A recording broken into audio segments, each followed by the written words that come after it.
You can't eat gold and silver. What are you gonna do when it all goes down? International Stacker. Hey guys, International Stacker. Thank you for clicking on this video. Please help me beat the YouTube algorithm. Like, comment, and subscribe. A lot of you are not subscribed, and let's get into this. So, recently I've seen a lot of comments, specifically from people in the prepping community, talking about silver and gold stacking and how you can't eat silver and gold. And I agree with you 145%. I think there is a basic misunderstanding of the use case of gold and silver and why a lot of stackers like myself stack. Side note, someone yelled at me in the last video because all these coins were mixed together. So the reason I poured them out in the last video was because I actually do need to sort these. Because in a few days, ladies and gentlemen, I'm getting on a plane and flying back to California. And that means the Mega Gauze coming. If you've never been to one of my Mega Gauze, last time I gave away a kilo of silver. So make sure you have the notifications turned on because you don't want to miss that. And man, that Johnny Kilo, he changed his last name to Kilo. He won that puppy. It's worth like $600-700. Now it's worth nearly 1,000. So anyways, I think there is a basic misunderstanding in stacking in gold and silver between a lot of stackers and a lot in the prepping community. And what do I mean by that? Well, of course, during a major SHTNF scenario, which means S word hits the fan, for those of you who don't know, you're not going to be able to eat gold and silver. Everyone knows that. And although I think some minor bartering may occur, that's not the primary use case for gold and silver in that type of scenario as I see it. And I'm going to tell you what I think here in a second. But before I hit that, I just wanted to say that in terms of prepping, this is really my job, folks. I help governments prep on a governmental, state, or country-wide level. So I have a really unique high-level view, I think, on this topic, that I think you guys are going to enjoy. But before I get to that, I just want to mention you need to be prepared. That means emergency water for things other than drinking, sanitation, cooking, if you have any pets. Don't forget your emergency pet food, by the way. Emergency power. I like solar generators, and I like the Yeti Goal Zero series. This is not a paid endorsement. This is just what I like. They're kind of like large battery banks with solar panels. Very nice. And the reason I don't like generators is because if you were in a bad scenario where security is a concern, last thing you want to do is have people hearing your generator running at your house going, oh, they have power, let's go there.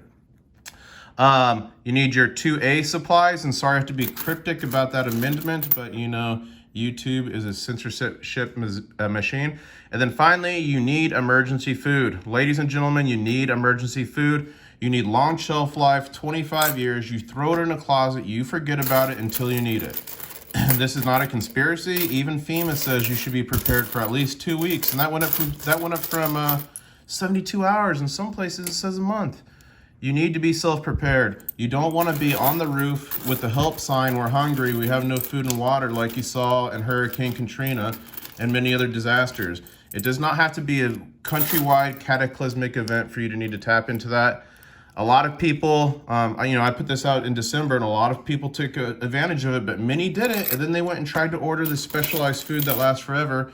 And there was a 12-week delay in shipping because everyone was going for it. Shameless plug, go to preparewithis.com. I partner with My Patriot Supply, one of the top suppliers in long life food, lasts for 25 years. Not only are you going to get prepared and get one of the best deals on the internet, but I get a small kickback that helps my channel, so thank you for helping to support me. Now, let's get into the primary use case of gold and silver. I believe during a catastrophic event, gold and silver would barely be used, okay? I do think some minor bartering would take place. Maybe buying supplies from somebody that has a shop and understands the use case of gold and silver, but I think it's going to be very limited. Your paper currency is going to go first, then it's probably going to be, if it got to this level, it'd probably be things like trading eggs for this or wheat for that, trading commodities, okay? But what gold and silver's primary use case is, I believe, is to get your wealth through to the other side. So I was watching a documentary on Pompeii, and they were unearthing, this is from the Philippines, and they were a protectorate of ours, so that's why we minted their coins. In Pompeii, they were trying to escape the volcanic explosion, and they unearthed a bunch of people in this building, and they found a ton of gold and silver coins with them. So these people were fleeing with their gold and silver coins because gold and silver preserves your buying power. It's meant to get you through the catastrophic time ahead of everybody else, ahead of the curve, prepared to execute on great deals as they come. So once the dust settles, you would take that gold and silver and either keep holding it as gold and silver. You could trade it for property. Say people are selling property and businesses because they need money, so you can capitalize on that. Pretty much whatever asset is out there. If you need emergency money to buy a place or do whatever, and I shouldn't say money, emergency fiat paper currency, then you could simply sell it because people are going to want it. Gold and silver has thousands and thousands of years of history. And why is it worth anything? Because it takes great effort to get it. So basically, when you work, you're expending energy, and you are paid for the energy you expended. And what gold and silver do is they trap that energy because of the amount of energy it takes to mine it, smelt it, refine it, all that. So instead of saving up a bunch of paper that doesn't preserve any energy, and it right now is being printed into oblivion. I mean, you know, I saw someone talking on my last video about 2011, and this is not the same, and you're 100% right. In that last video, I just didn't want people to feel burned like they felt in 2011, but it's completely different.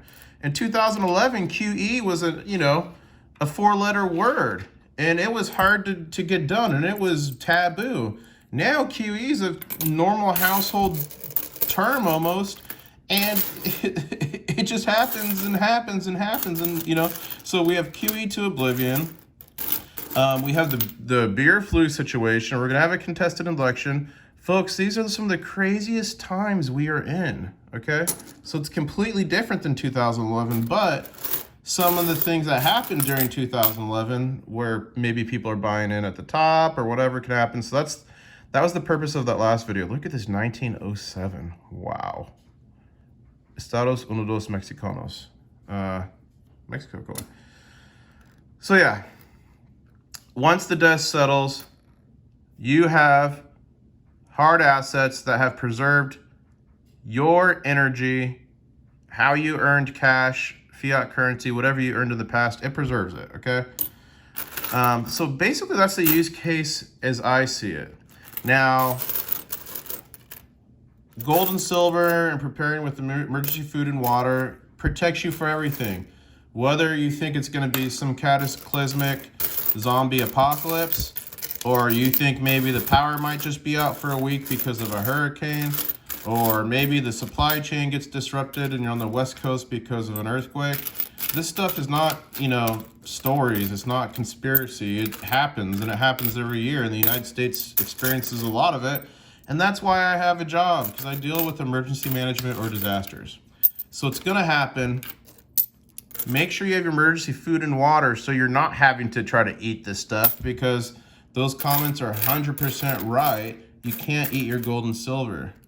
But I just kind of want to make this video and try to set the record straight on the use case of gold and silver and why straight up stackers think the way they do. Now, there's a lot of preppers that are stackers. There's a lot of preppers that have a little bit.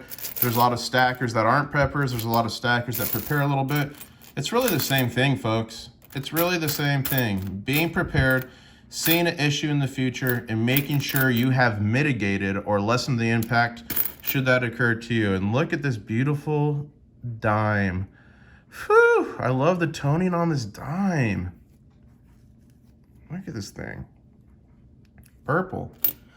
Anyways, guys, let me know what you think in the comments below. Am I way off base? Do you have plans to put some Old Bay hot sauce on your dimes and eat them if everything goes wrong? Do you think we're due for SHTNF scenario? I can't say it. SHTNF. Do you think we're due for that type of scenario? Do you think that's far-fetched? What do you think is literally going to happen? I'm curious. I want to know what you think.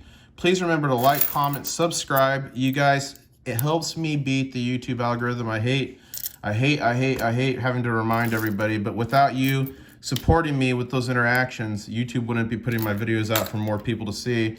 And not only do I see this channel as a way to go around the world, have fun adventures, and bring you along with me and share it, but also a way to get out the use case of gold and silver and being prepared to the masses. And if one person hears this message and prepares, and it saves them or their family, I feel like we, as a crustacean nation, did the right thing and we did our job. But let's get this message out to the people. Please share the video if you don't want to subscribe. That would help me greatly.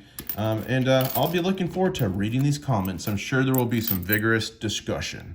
Thanks for watching, everybody, and I'll say, catch you on the next one. Woo! One stacker.